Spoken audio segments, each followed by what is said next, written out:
If I told you that one of the scariest moments of my life was me arriving at a public library to share an opinion that was directly asked for, would you believe me? Well, you're about to.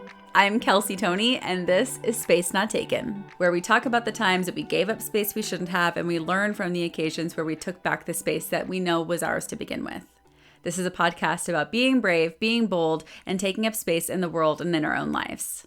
In summer of 2025, I have a book coming out from Penguin Random House called The Unexpected Consequence of Bleeding on a Tuesday. It is the story of a girl whose period ruins her life. If you want to stay up to date on book news, please make sure to sign up for my newsletter. I promise not to be spammy, by going to my website, kelseybtoney.com. For most of my adult life, I didn't like to give my opinion about pretty much anything. Most of the time, I was certain that the person I was talking to was going to disagree with me.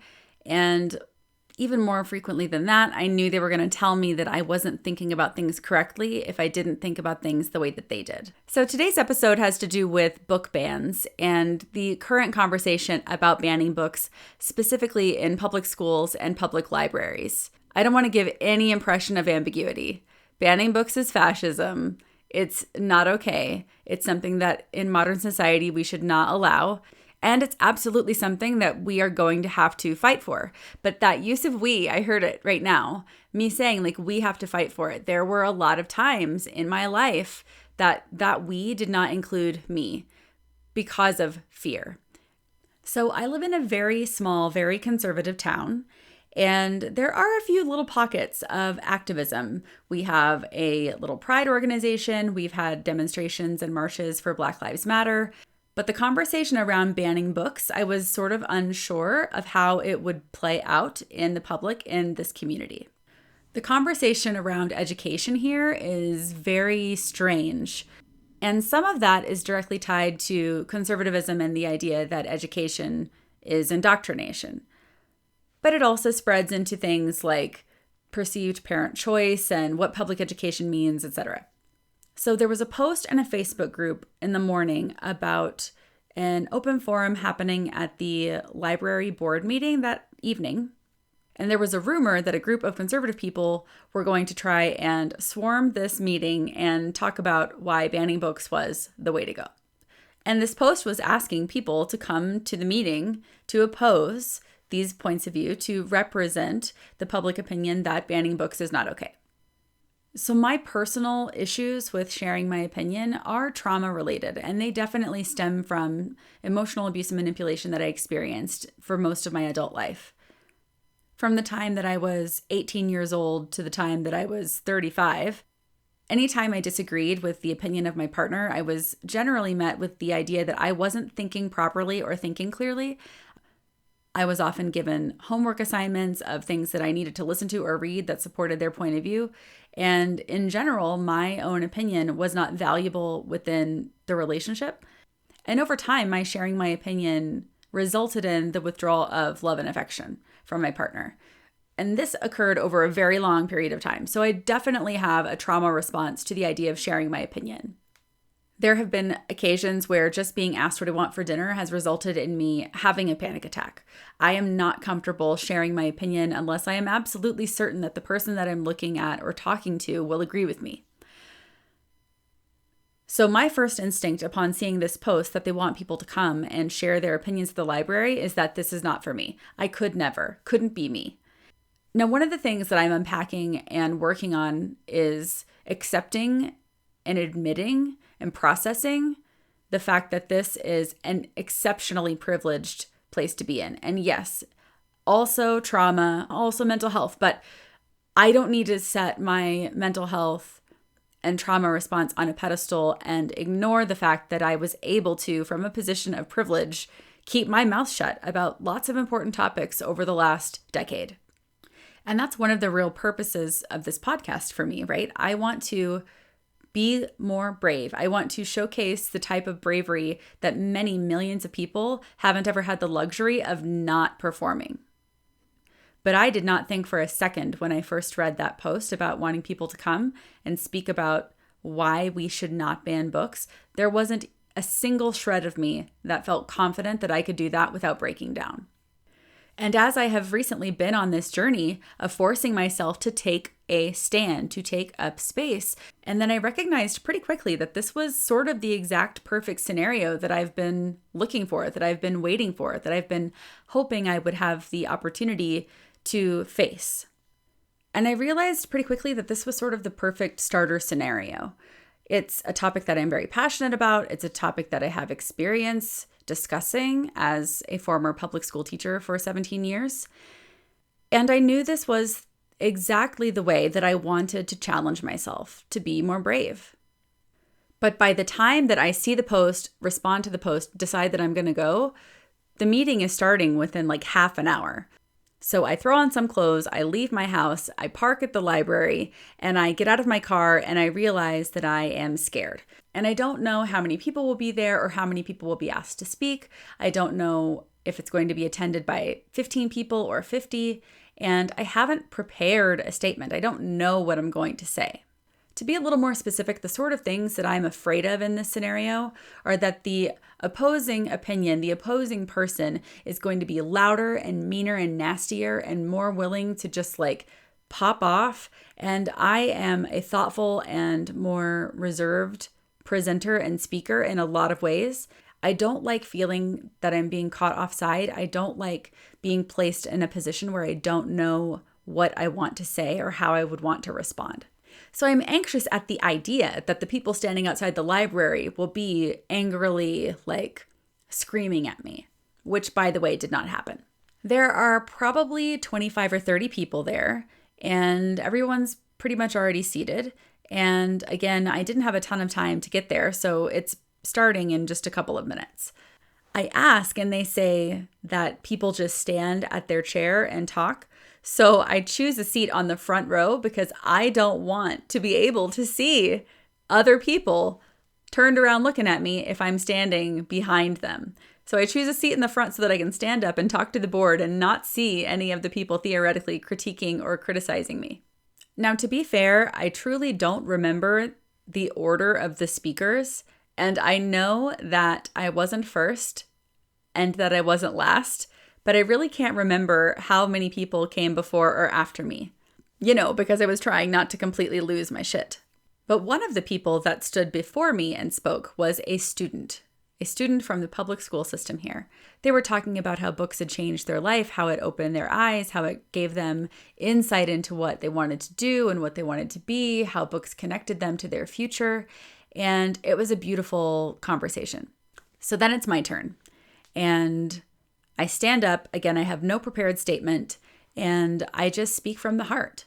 I imagine my speech was something like this. I was a school teacher for 17 years.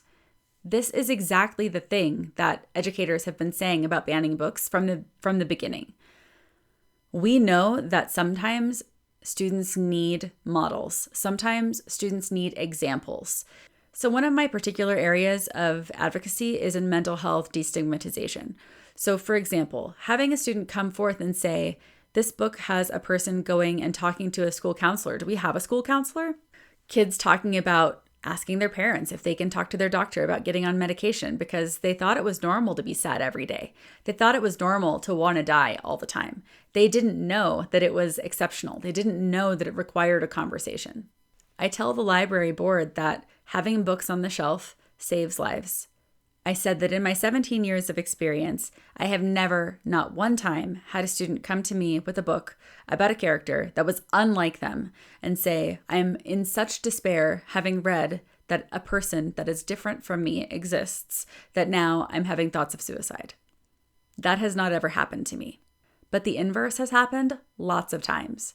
I can't tell you how many times I've had a student come up and say that seeing a person on the page that looked like them from a circumstance like theirs, from a community like theirs, made them feel less alone in a way that kept them wanting to be alive for another day so they could get help and support for their mental health needs. That I have experienced dozens of times. So after I speak, I'm feeling pretty good, but definitely coming down from the high stress. And I turn around and the next person who has the floor is someone I did not expect. Instantly, my fears are at an all-time high. This is an elderly gentleman, 80 years old, wearing miscellaneous Americana clothing. This is a person who, based on the evidence provided to us over the last few years, by all accounts, is representing themselves in the same way that most conservative people represent themselves. I have to keep myself calm because immediately I fear that this person is going to stand up, that they are going to scream at me, that they might even enact violence upon me or someone else in the room. I understand that this supposition is not entirely true, but I also know that violence is enacted upon people every day. So I'm not being too hard on myself for being scared, but I definitely am waiting for this person to say something that attacks me and the statement that I just made. So this older gentleman stands up and begins to speak, and he says, "This is the United States of America, and this is an absolutely ridiculous conversation. I am so disappointed that this conversation is even happening at all."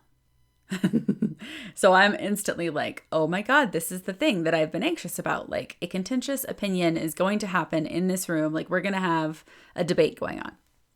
He continues, "My friends did not fight and die. I did not fight for this country so that we could debate whether or not people have the right to read about whatever it is that they choose. Being an American means we should be fighting for our individual rights to read whatever we'd like. Being an American means being willing to fight for the freedom to read whatever you want, the freedom to be whomever you choose without scrutiny."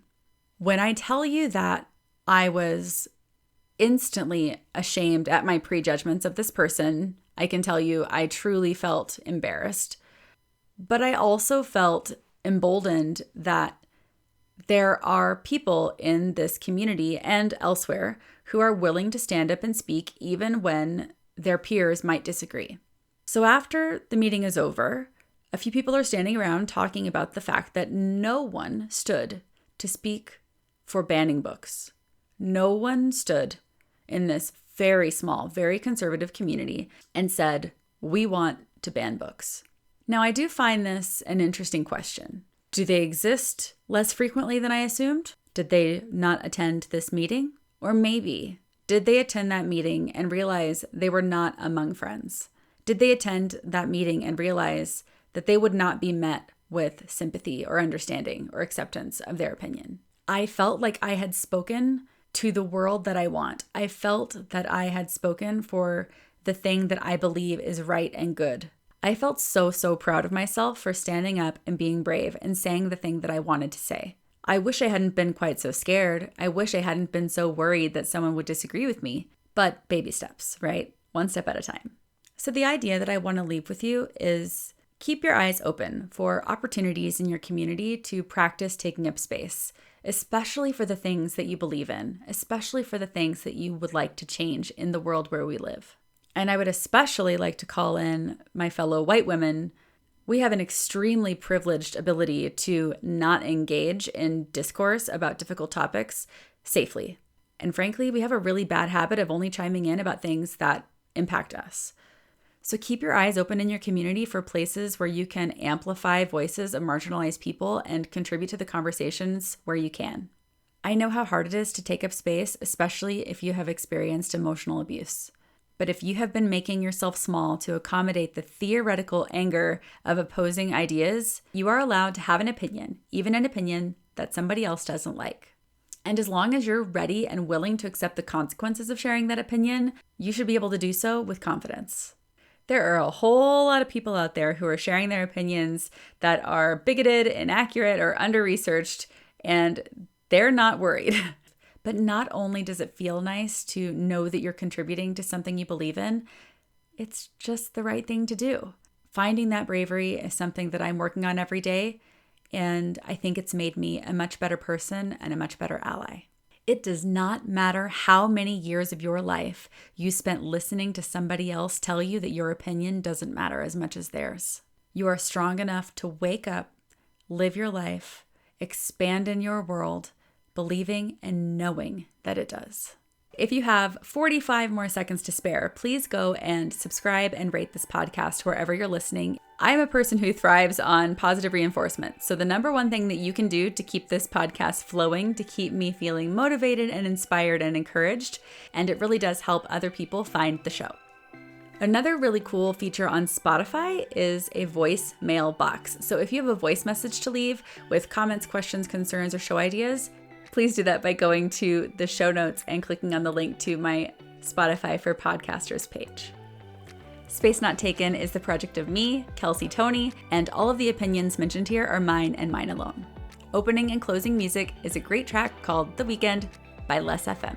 If you want to stay up to date on book news, please make sure to sign up for my newsletter. I promise not to be spammy, by going to my website, kelseybtoney.com. I'm also super active on TikTok, Instagram, and Threads.